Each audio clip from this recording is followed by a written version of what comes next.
Yang bisa mengontrol orang lain. Jadi yang bisa mengontrol kita itu adalah diri kita sendiri. Jadi hanya ilusi saja kalau kita ngomong, oh gara-gara saya anak ini menjadi baik, gara-gara saya anak ini menjadi disiplin, gara-gara saya anak ini menjadi rapi dan segala macamnya. Itu hanya ilusi bahwa guru itu bisa mengontrol murid. Kemudian ilusi juga bahwa kritik dan membuat orang merasa bersalah dapat menguatkan karakter.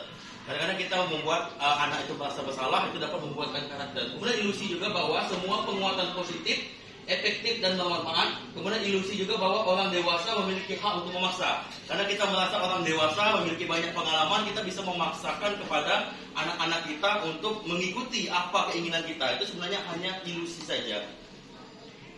Di sini disiplin positif menurut William Glasser itu Anda tidak bisa. Di sini Anda tidak bisa mengontrol orang lain, hanya Anda yang bisa mengontrol diri kita sendiri.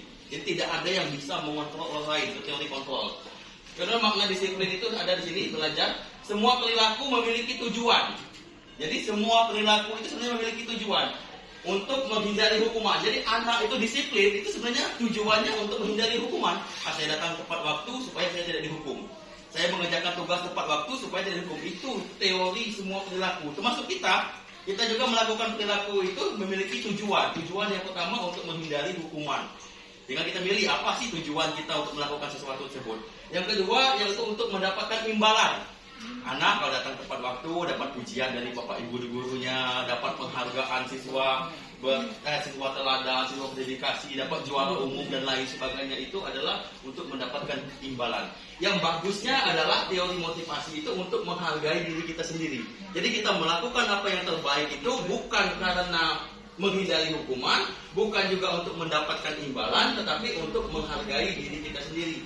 Berdasarkan apa? Berdasarkan nilai-nilai kebajikan universal ataupun keyakinan kelas.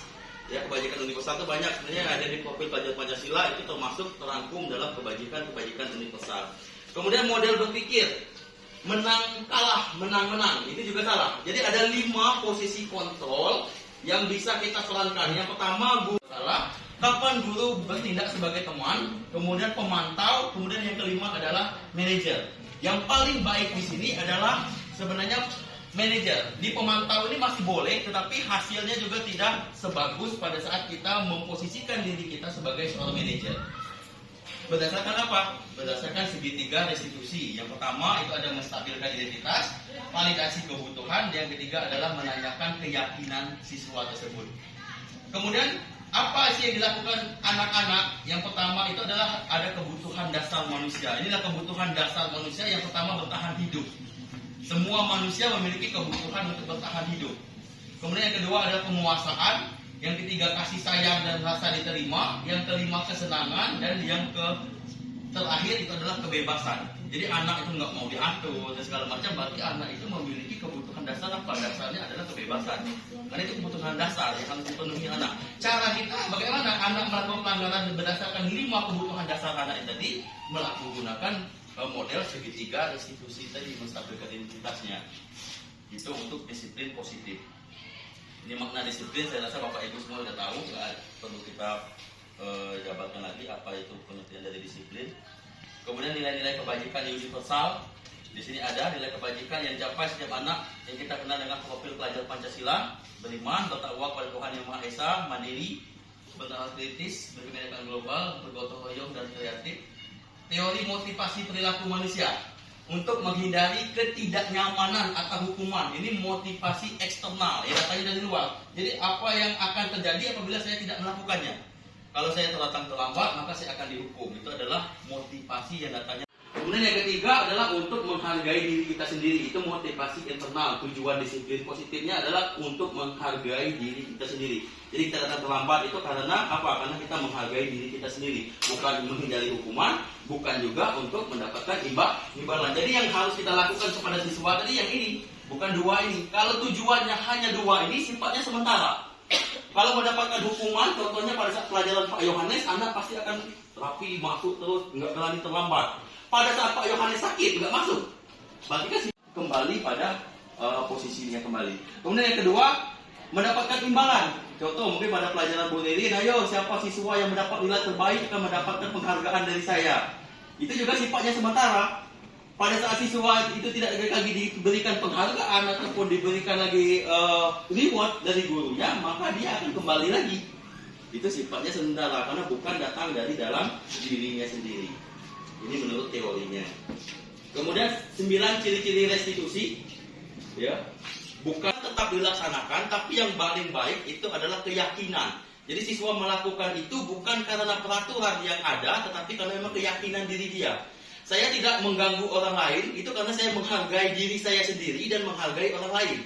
Bukan karena kalau saya mengganggu orang, maka saya akan dicatat oleh guru BK, saya akan dipanggil oleh kesiswaan, akan dihukum lari dan lain sebagainya. Ya, karena sifatnya nanti pasti akan sementara. Mengapa kita memiliki peraturan harus menggunakan helm bila mengendarai kendaraan roda 2? Ya, di situ. Mengapa kita memiliki peraturan 3M, menggunakan masker, mencuci tangan dan menjaga jarak?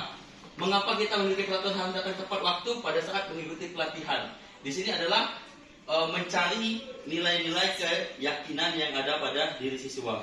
Jadi peraturan kelas itu kecil, jadi keyakinan itu besar. Kemudian lingkungan positif, kalau memang keyakinan kelas sudah dilaksanakan oleh seluruh warga sekolah, maka lingkungan akan menjadi lingkungan yang positif. Kemudian menjadi budaya positif yang akan dikembangkan di sekolah kita tanpa adanya lagi peraturan, hukuman dan lain sebagainya. Tapi untuk menuju ke budaya positif ini butuh waktu yang sangat panjang, pemahaman juga yang butuh pemahaman ekstra, kemudian juga saling kolaborasi kita antar warga sekolah. Di sini ada keyakinan, ada juga kesepakatan. Contoh, kesepakatan universal yang ada di sana. Kami murid yang peduli dengan teman-teman. Berbeda dengan kesepakatan aktif dalam pembelajaran. Kami yang peduli dengan teman kami, murid yang semangat belajar, itu masuk sebenarnya aktif dalam pembelajaran. Jadi kesepakatan, keyakinan kelas itu mencakup daripada kesepakatan kelas. Ya, jadi keyakinan itu mencakup nilai-nilai kebajikan seperti yang saya sampaikan kemarin pada waktu IHT. Kita siswa tidak boleh merokok. Ya kan? Pokok apa sih tidak boleh merokok? Tidak boleh merokok itu kebajikan universalnya adalah untuk faktor kesehatan. Ya.